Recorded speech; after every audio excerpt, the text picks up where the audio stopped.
జరిగిన విషయం మనందరికీ కూడా తెలుసు.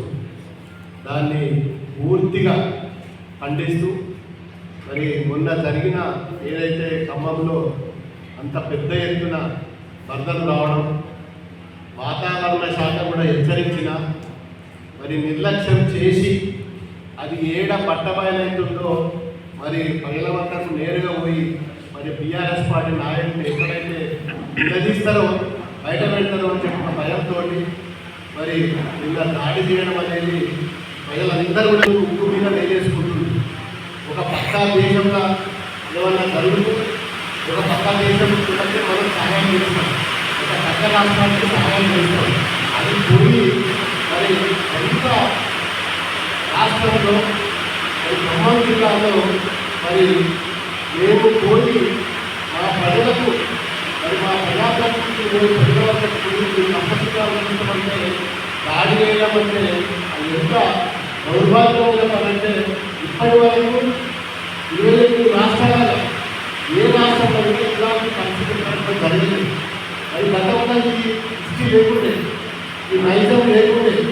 ఈ కాంగ్రెస్ వచ్చిన తర్వాత రేవంత్ రెడ్డి గారి సర్కారు మరి పూర్తిగా ఒక టార్గెటెడ్ పొలిటిక్స్గా తయారై మరి దాడి చేయడం, దాడులు తప్ప వాళ్ళకి ఇంకొకటి తెలియదు. వాస్తవంగా అఖిలపక్ష మీటింగ్ పెట్టి మరి ఖమ్మంలో ఇంత పెద్ద ఎత్తున నష్టం జరిగింది. మరి అఖిలపక్ష మీటింగ్లో ప్రధాన ప్రతిపక్ష పార్టీ ఇలా బీఆర్ఎస్ పార్టీని పిలిచి సంప్రదించి మాట్లాడి ఏ విధంగా ముందుకు పోదామని చెప్పి అది పక్కన పెట్టి ఇవాళ మేమే స్వయంగా పోయితే కూడా మరి ఈ విధంగా దాడి చేయడం అనేది చాలా దారుణం. మరి ఏది ఏమైనా భవిష్యత్తులో మేము ఒక ఉద్యమాలు చేసి తెలంగాణ రాష్ట్రం సాధించుకున్నాం.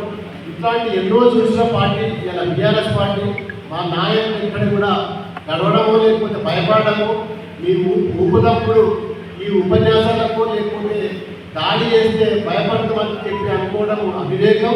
ఖచ్చితంగా ఇలాంటి ప్రతిదాడులు కూడా మేము కూడా చేసి చూపిస్తామని చెప్పి హెచ్చరిస్తూ నిన్న జరిగిన హరీష్ రావు గారి మీద జరిగిన దాడిని మరి మా ముఖ్య నాయకుల మీద, ఎమ్మెల్యేల మీద, ఎంపీల మీద దాడిని పూర్తిగా మేము ఉమ్మడి మెదక్ జిల్లా తరఫున ఖండిస్తున్నాం. Thank you. Hi everybody, this is Kiriti Damaraju. Like, share and subscribe to Saira TV. ఓ సైరా.